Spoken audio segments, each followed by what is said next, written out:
कल यहाँ पंचकुला में प्रदर्शन था हमारा HKRL को लेकर, तो वहाँ बहुत लोगों में बड़ा ज़बरदस्त रिस्पॉन्स था। लोग आए थे काफ़ी बावजूद बारिश के, क्योंकि ये मुद्दा ऐसा है कि जो धोखेबाजी हो रही है युवाओं के साथ, वो स्पष्ट हो गई है कि किस प्रकार से कर रहे हैं। HKRN का आपको मालूम है कि HKRN की कोई एम्प्लॉयमेंट नहीं करते, ये डिप्लॉयमेंट करते हैं, और उसमें भी ऐसी कंडीशन रखते हैं 1 साल के बाद जाएंगे, और जबकि वायदा इनका ये था कि हम चुनाव से पहले इनकी रेगुलाइज करेंगे नौकरी। आप बता देना।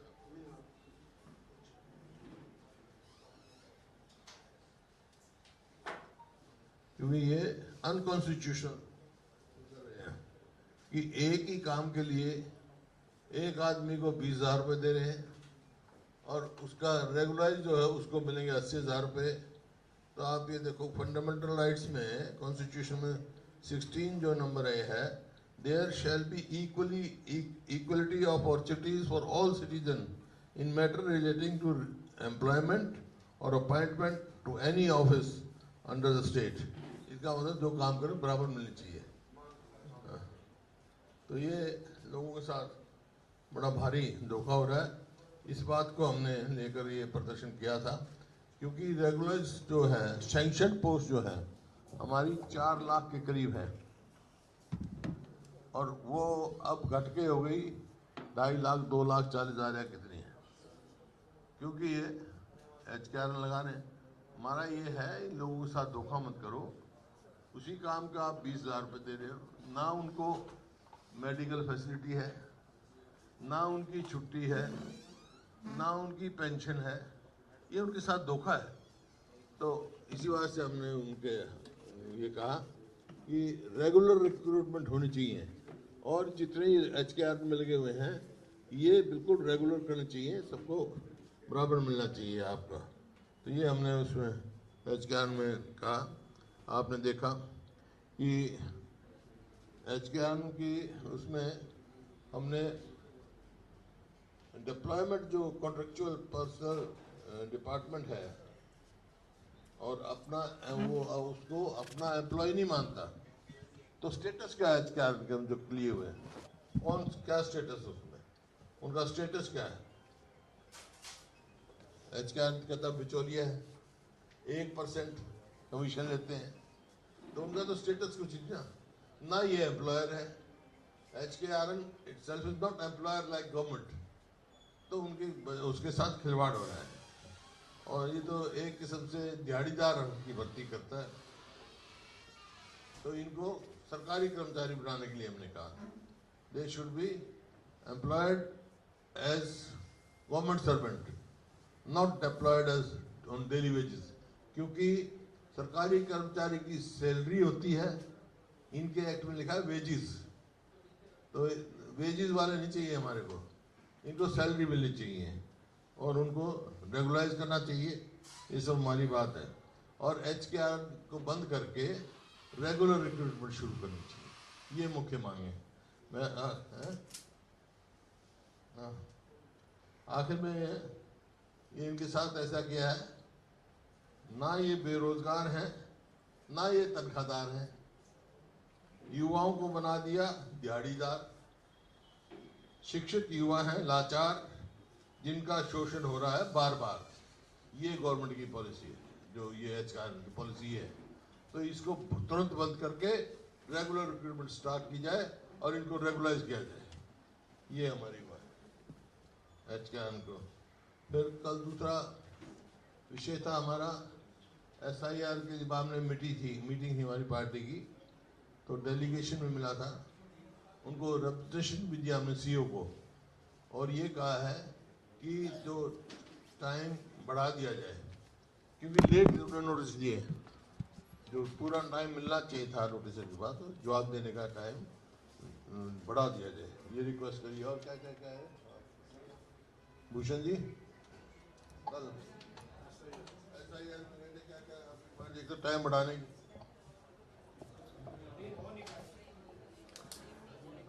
कल क्या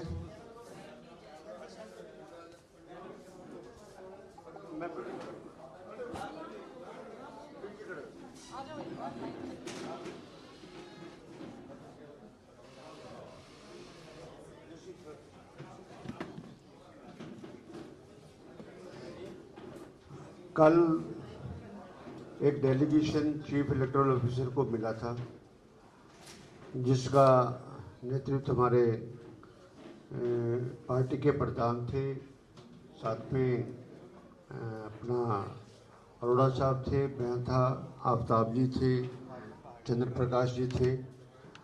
और उसमें मेन ये जो अनमैप्ड वोट है, आप मतलब समझते होंगे, रोज़ा ऐसा ही की बात है, उनको नोटिस प्रॉपर इशू नहीं हो रहे हैं। और उसके बारे में हमने कहा था कि हमें इन्फॉर्मेशन दी जाए कि जो 33 लाख नोटिस इशू होने हैं वो सारे के सारे में बताएं कि कितने नोटिस किसको इशू, आखिरी दिनों में आप इशू करेंगे तो फिर वही बंगाल वाली बात हो जाएगी, वोट कट जाएंगे या कुछ है। तो हाँ, तो हमें है कि भाई वो आप अपने पोर्टल पे करके और हमें बताओ इस बात के लिए। सेकेंडली ये है कि मैप्ड जो अनमैप्ड वोट है उनको जो नोटिस मिलना था वो उन्होंने 11 तारीख को से नोटिस किया है, वो नोटिस 1 तारीख से दिए, इसलिए हमने कहा था कि इसका टाइम एक्सटेंड किया जाना चाहिए। और सेकेंडली बात थी कि कुछ नए वोट जो बन रहे हैं उनकी म्याद सिर्फ जो फॉर्म 6 है जिसमें नए वोट बनते हैं, फॉर्म 7 है जिसके अंदर ऑब्जेक्शंस दायर किए जाते हैं, फॉर्म 8 है जिसके अंदर वोटों की शिफ्टिंग होती है, that is with in booth, with in constituency, with in state और आउटसाइड स्टेट। तो हमने कहा था कि जो जो फॉर्म आते हैं वो आपके पोर्टल पे करके हमारे BLO को, BLA जो है 1 है उनको इनकी इन्फॉर्मेशन देनी चाहिए। और आखिर में हमने ये रिक्वेस्ट की थी कि आप क्योंकि 11 दिन ऑलरेडी लेट प्रोसेस चला रहे हैं, इसलिए 1 महीने का टाइम इसको बढ़ा दें। उन्होंने आश्वासन दिया कि मैं चीफ इलेक्टोरल ऑफिसर अपना कमीशन से बात करूंगा कि क्योंकि लेट फॉर्म वगैरह सबमिट हुए हैं उसके लिए रिप्रेजेंट करके आपको इतला दे दूंगा। और वो कह रहे थे कि लाइकलीहुड है कि इसका टाइम बढ़ जाएगा, पर वो कोई अथॉरिटी फाइनल है नहीं उसके बारे में करने वाले। धन्यवाद। Thank you. जहाँ तक HKM का सवाल है, हमने बताया आपको, उसके लिए हमने गवर्नर साहब से टाइम मांगा था। विल गिव रेपुटेशन देंगे उनको, मेमोरेंडम देंगे, लेकिन उनका आँख का ऑपरेशन हुआ है। When ever will get time हम गवर्नर साहब को देंगे और पूरी तरह उनकी साथ रहेंगे। SIR का मामला इन्होंने बता दिया। यहाँ पर आप देखो क्या हो रहा है हरियाणा में टीचर्स की PGT, मेरे पास सारी डिटेल है, PGT TGT, लेकिन मैं इसे मोटा मोटा बता रहा हूँ। 1,16,331 सैंक्शनड पोस्ट है और 24,777 वेकेंट है। कम होगी वेकेंट, 5-6 हज़ार लगाए हैं, 6 हज़ार के करीब लगाए हैं HKRN में, तो 18,000 और 540 अब भी खाली है। बावजूद 6 हज़ार लगा दिए इन्होंने HKRN में। ये तो शिक्षा का तो बिल्कुल बट्टा धार कर दिया इन्होंने। आज जाओ स्कूलों में टीचर नहीं मिलते, कई सैकड़ों उस पर एक टीचर है। ये परिस्थिति है। हाँ, बंद हो गए बहुत स्कूल, तो प्राइमरी स्कूल तो बंद कर दिए। और इसका आपने देखा इसी तरह जो पानी का भराव हुआ, बारिश हुई शहरों में, खास तौर पे बड़ा भारी नुकसान हुआ है। उसकी कोई सर्वे नहीं किया, कोई उसको मतलब कंपनसेशन नहीं, ना कोई। नुकसान होने का सबसे बड़ा कारण ये भी, पहले सीवरेज वगैरह साफ ही नहीं करे, सब चौक पड़ा है। और उधर से जो सफाई कर्मचारियों की हड़ताल चल रही है, सफाई कर्मचारी हमने हमारे समय में एक कलम से 11,000 तो लगाए थे गाँव में, 14,000 लगाए थे शहरों में। उनको रेगुलाइज नहीं किया अब तक। तो एक तो उनकी बात सुननी चाहिए, उनसे बातचीत करके समाधान निकालना चाहिए, और सफाई कर्मचारियों से भी मेरी अपील है, जैसे जगह जगह ऐसे ढेर बने हुए गंद का वो ना करें, हम उनके साथ हैं, हम उनकी मांग के साथ खड़े हैं, लोगों को परेशानी नहीं होनी चाहिए ये। और आपका मतलब गरीब को और गरीब, मतलब सबसे पहले तो ये कहा जैसे हुड्डा बना था पहले, अब ये शहरी परिकरण हुआ है, हाँ बना रखा, प्राधिकरण बना रखा। हाँ, उसमें पहले ये था कि प्लॉट लॉटरी निकलती थी, तो मध्यवर्गीय लोग, गरीब आदमी प्लॉट विद देयर रिच थी, अब वो खत्म कर दिया, ऑक्शन करते हैं, ऑक्शन भी पार्ट में करते हैं, 7 प्लॉट कर दिए ऑक्शन, फिर 7 कर दिए, तो कौन लेता है? रिच या प्रॉपर्टी डीलर लेते हैं। आम आदमी की पहुंच से बाहर हो गया है, मिडिल क्लास की पहुंच से भी प्लॉट लेना बाहर हो गया। तो वो अब प्रॉपर्टी टैक्स का ले आए कि आप जो है कलेक्टर रेट पे प्रॉपर्टी टैक्स लगा। पिछले 2 साल में इन्होंने बढ़ा लिया 30%, भी उसके ऊपर भी कलेक्टर रेट, तो फिर हर साल बढ़ता है, इसका मतलब हर साल उसके ऊपर बोझ बढ़ता रहेगा, चाहे वो मकान है चाहे मध्यवर्गीय लोग हैं, वो तो टैक्स के नीचे दब जाएंगे। ये गलत है, इनको जो 2013 की पॉलिसी थी वही फॉलो करनी चाहिए प्रॉपर्टी टैक्स की, जिस तरह से वो करते हैं प्रॉपर्टी टैक्स का। और अब पावर में भी ले आए, मतलब हर तरह से मध्यवर्गीय लोगों को मारने की, उनको और करने की स्कीम बना रहे हैं कि लोड से 10% से अगर एक्सीड करता है तो सरचार्ज 25% लगा दें उसके ऊपर, तो वही फिर हो जाएगा। ये भी गलत है उनकी पॉलिसी, मतलब सिर्फ मध्यवर्गीय लोग, गरीब आदमी के लोगों पर बोझ डालने का इनका ये बन रहा है। ये आपके सामने मोटी मोटी तो बात, और तो बहुत बातें हैं, अब आप सवाल पूछे उसका जवाब देंगे हम। एक जो कमेटी बनाई है हमने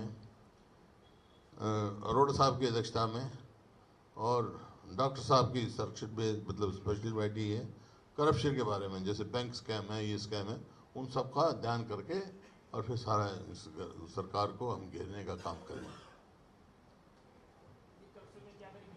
हैं? ये करप्शन के जितने केसेस हैं उनको कंपाइल करेंगी, उन सब उनकी तहकीकात करेगी, इन्वेस्टिगेट करेगी कितनी भारी करप्शन हो रही है। जैसे बैंक स्कैम था, ये था। जैसे कांग्रेस के खिलाफ आईएनएलडी ने चार्जशीट तैयार की थी, हैं?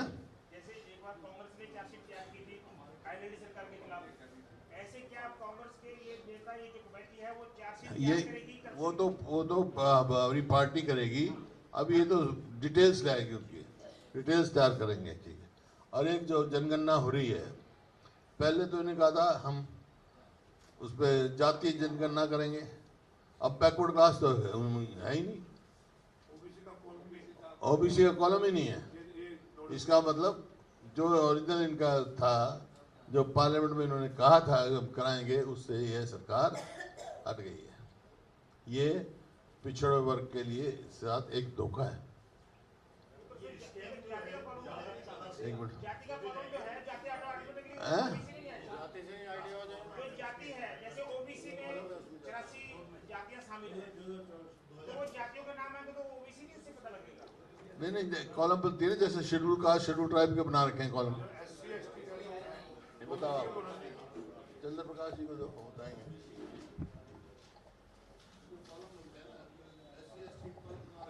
ये जो अभी 14 अगस्त का नोटिफिकेशन है, अभी रिसेंट और नोटिफिकेशन है, इसमें कोई जाति का कॉलम नहीं है। 10 नंबर पे सिर्फ लिखा है अनुसूचित जाति ओब्लिग अनुसूचित जनजाति ओब्लिग जाति, तो उसी कैटेगरी की जाति क्या इसमें आया है, और कोई ओबीसी जातीय जनगणना का या और कोई जाति का कोई इसमें कॉलम नहीं है। हाँ, नहीं, ये अनुसूचित जनजाति का कॉलम है ना, कहीं कोई कॉलम नहीं है। हाँ, एससी एसटी कैटेगरी की जाति, एससी एसटी कैटेगरी, हाँ वो जाति है, जैसे वाल्मीकि है, धानक है, रामदासिया है, उस तरह से। लेकुना कर दिया गया, कुछ अपने जो इनको वायदा किया था उससे पीछे हट रहे हैं। अब ये देखो, ये अपॉइंटमेंट करते हैं इसके आर में क्या लिखते हैं, this is to certify that as per records of Haryana Kaushal Rozgar Nigam limited, Shri such and such bearing इतना इतना is contractually deployed for employed, deployed for job activity, job देते हैं और डाटा एंट्री ऑपरेटर ऐसे वहाँ under as per the deployment of contractual person policy. तो status क्या है इनका, वही मैंने सबसे पहले पूछा था ना, इनका तो कुछ है ही नहीं, इनके भविष्य के साथ खिलवाड़ है, इसी बात क्या मैं रेगुलाइज कर रहा हूँ।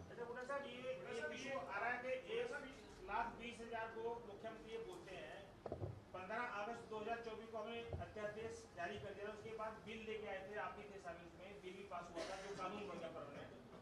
मुख्यमंत्री कहते हैं मैंने 1,20,000 जो कच्चे कर्मचारी हैं उनको जॉब सिक्योरिटी दी, ये मेरी गारंटी है। जॉब सिक्योरिटी दूसरी चीज है, जॉब सिक्योरिटी में क्या है, वही है जॉब सिक्योरिटी, जो वही 20,000 मिलेंगे ना, जो मैंने कहा कॉन्स्टिट्यूशन में नहीं है ना, जो एक काम के लिए एक टीचर को तनख्वाह तो मिलेगी 60,000, अरे दे दें 15,000, अरे SDO तक की पोस्ट की, वो तो जॉब सिक्योरिटी क्या है, वो तो मतलब इनके जो पढ़े लिखे हमारे बच्चे हैं उनके साथ खिलवाड़ है, उनके मजाक किया जा रहा है, कौन पढ़ेगा, दिहाड़ीदार बना रहे हैं, वही तो मैं कह रहा हूँ।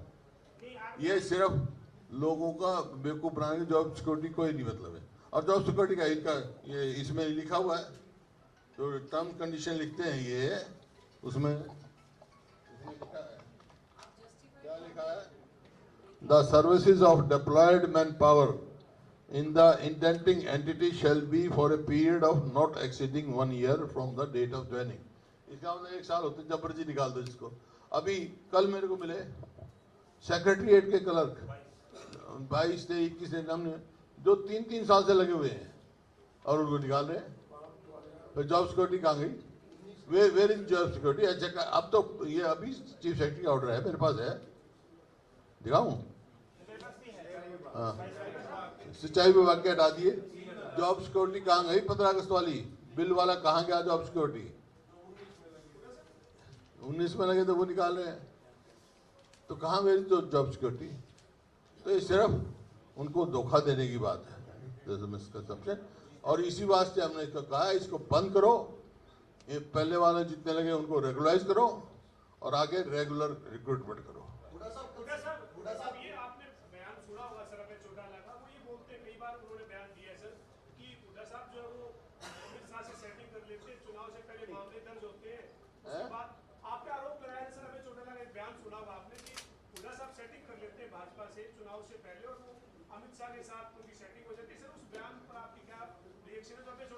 देखिए वो बयान मैंने पढ़ लिया है, अपने वकीलों से कह दिया है, क्रिमिनल केस भी चलाऊंगा, इसमें सिविल केस भी चलाएंगे, झूठा बिल्कुल ना, मैं अमित चौटाला को मिला ना पार्वसनाथ का मैं पार्टनर, ये बात उन्हें कही है। अब कोर्ट सिविल कोर्ट में भी घसीटूंगा क्रिमिनल को,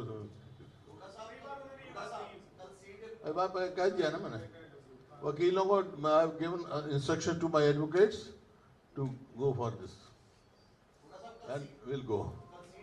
नोटिस जाता है, पहले प्रोसीजर होता है, नोटिस जाए तैयार हो रहा है बस।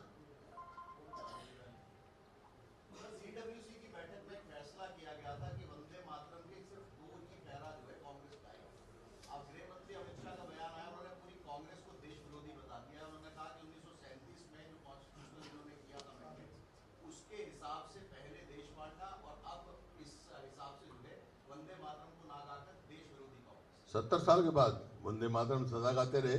2 स्टैंजा की बात है, वो रविंद्रनाथ टैगोर वर्किंग कमेटी और संविधान सभा ने जो किया है ना राष्ट्रगीत, वो है, वो सब मानते हैं हम। एक राष्ट्रगान है जनगण में, और ये राष्ट्रगीत है। राष्ट्रगीत जो संविधान सभा ने बनाया उस टाइम, संविधान बना उस टाइम अडॉप्ट किया था ये। अब ये देशभक्ति के सर्टिफिकेट देंगे जिन्होंने जेल काट दी सारी उम्र के।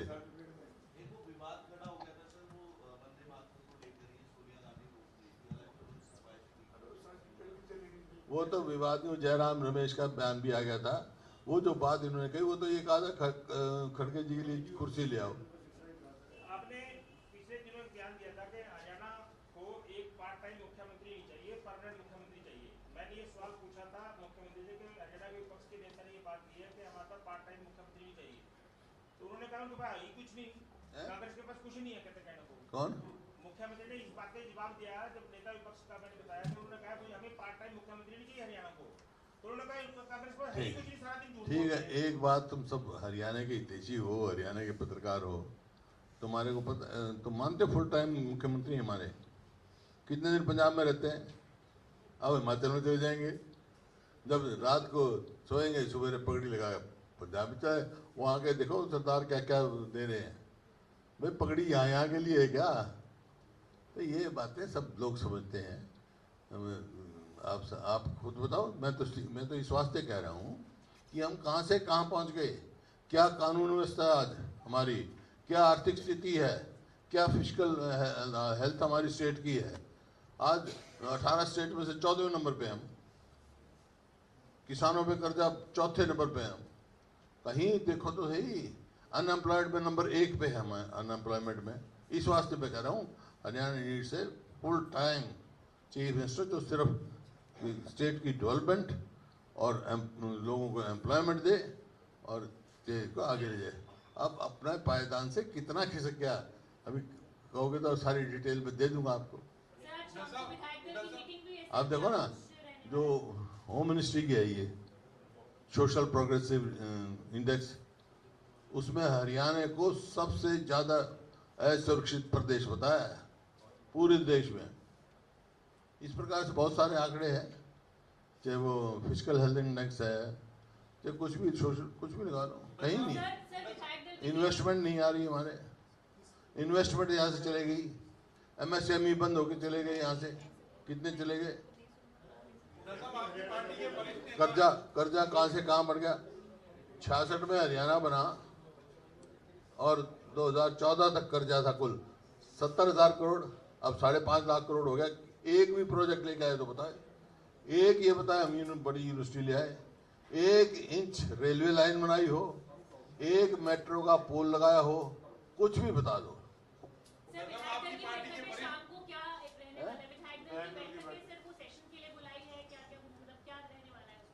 वो बात हुई थी पिछली बार हमारी मीटिंग हुई थी, जब ये हुआ था कि आज 1 हफ्ता रहेगा, जब फिर बात करेंगे और क्या क्या मुद्दे हैं वो डिस्कस करेंगे, आपको बता देंगे बाद में। आपकी पार्टी के वरिष्ठ नेता हैं सज्जन कुमार, उनका निधन हो गया है, क्या कहना है? किसका? दिल्ली कब? उसके लड़के का टेलीफोन मैंने ऑफ किया, वो इसी बात हो गया। ओहो वेरी सैड। वो मेरे दोस्त थे भाई साहब ने, और हाँ 2 मिनट का मौन तो करेंगे उनके लिए, और हाँ मीटिंग में शाम को करेंगे तो वो। लेकिन वो तो ठीक थे, अभी 15-20 दिन पहले तो टेलीफोन आया था उनका। हाँ मेरे पास उसका जगप्रवेश का टेलीफोन आ रहा है, मैंने अभी ऑफ किया ना, मैं जब कोई बात कर रहा होगा उसके, उनका लड़का है, उनकी तो अब बेल की तारीख लगी हुई थी, छूट के आने वाले थे हैं, आज ही ड्यू थी।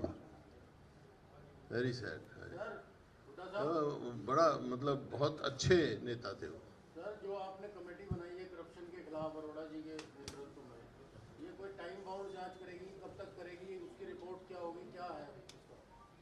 पहले शुरू करेंगे फिर खत्म करेंगे, फिर आपको बताएंगे। महीने 2 महीने टाइम रखा होगी? टाइम तो लगता है कि मैं तो ये कमेटी फैसला करेगी कितना टाइम चाहिए इनको।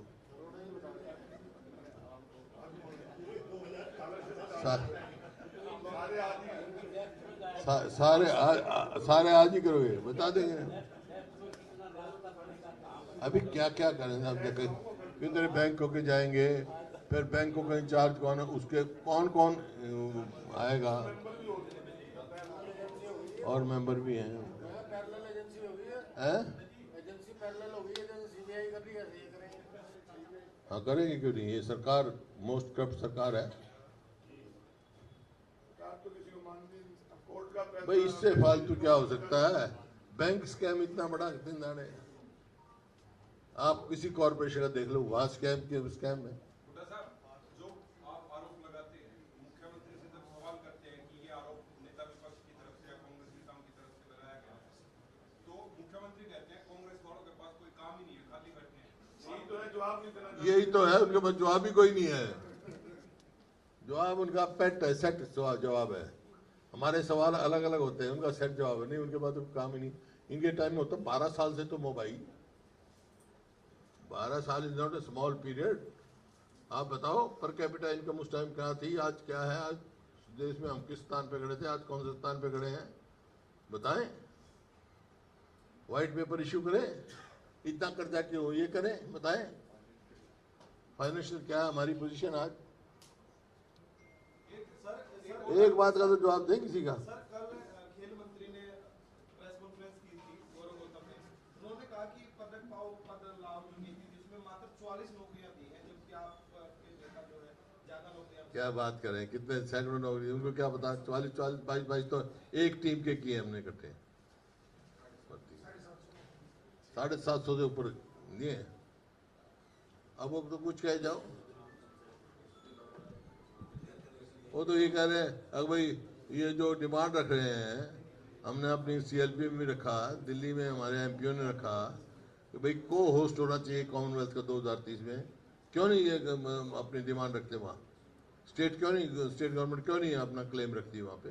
जबकि हमारे खिलाड़ी चाहे ओलंपिक हुआ था 6 में से 4 लेके आए थे, 2010 में कॉमनवेल्थ हुआ था, 38 में से 22 गोल्ड मेडल लेके आए थे 38 में से। तो अब भी सबसे ज़्यादा लेके आए, तो क्यों नहीं अपना क्लेम रखते?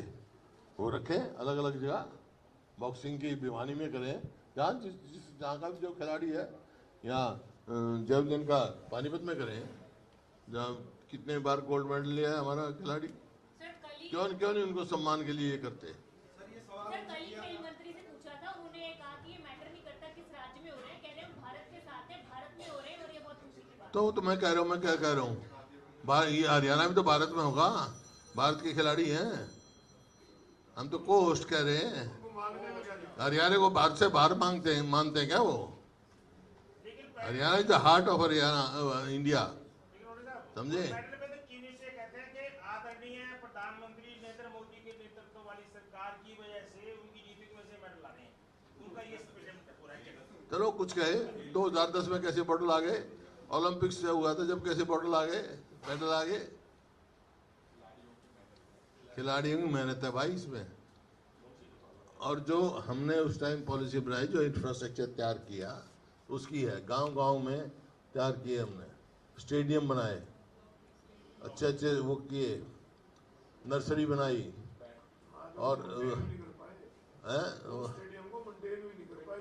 और स्कॉलरशिप दी। शुरू से छोटे बच्चे को अपने पहचान करने को एक नई पॉलिसी लेके आए, स्टेट की पॉलिसी लेके आए थे। ये तो बल्कि अप्रिशिएशन चाहिए, उनको चाहिए। मैं विल बी हैप्पी, ऐसा एक कदम उठा, मैं उन व्यक्तियों में से हूँ, वो अच्छा काम करेगा तो मैं अच्छा ही कहूँगा। लेकिन ये तो आंकड़े बताते हैं, स्लेट पे लिखा, तुम्हारे को भी पता है, तुम्हारे को भी पता, तुम्हारा दिल जानता है हम कहाँ थे, कहाँ पहुँच गए। डॉक्टर साहब ना बोल सको तुम्हारी मर्जी है, हम तो खूब बोलते हैं, बोलो तो फिर और बोलो। वो ये बोलते हैं कि कांग्रेसी झूठ बोलते हैं, सारा दिन सवेरे से स्टार्ट होते हैं, तो झूठ ही बोलते रहते हैं। झूठ की क्वालिटी है, उनके गेट क्वालिटी है, जो आपने ये पेट जवाब है उनका, मेरा नहीं उनका। मैं तो आपका पूछ रहा हूँ। अब इतने सवाल मेरे से पूछते हो, मैं तो नहीं, उनसे पूछो, लेकिन मेरे भी एक आधे सवाल का जो आप लोग भी दे दिया करो। मैं ये नहीं कहता लिखने के लिए, लेकिन समझने के लिए। ये भारतीय जनता पार्टी में कई असंतुष्ट ग्रुप का उभर रहा है, क्या आप किस तरह से देख रहे हैं? अभी जो है, मैं तो शुरू से कहा था, ये कहा था कांग्रेस में गुटबंदी है। अरे कांग्रेस में कहा गुटबाजी है? गुटबाजी तो जहाँ है देख रहे हो हम।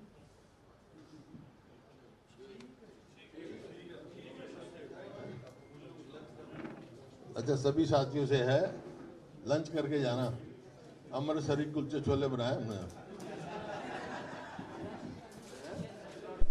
हाँ, देखिए आज राजीव जी की जयंती मना रहा है देश, और वो बड़े महान नेता थे, देश के प्रधानमंत्री रहे, और मैं व्यक्तिगत तौर पे मेरे तो आगे लाने वाले वो थे। तो आज सारा देश का यही है कि जो उन्होंने रास्ता दिखाया देश के लिए, उस रास्ते पे चलें। हर जगह उन्होंने कामयाबी, वो हर जगह कामयाब हुई, चाहे फॉरेन पॉलिसी हुई, चाहे अपनी डोमेस्टिक पॉलिसी थी, वो बहुत कामयाब प्रधानमंत्री थे।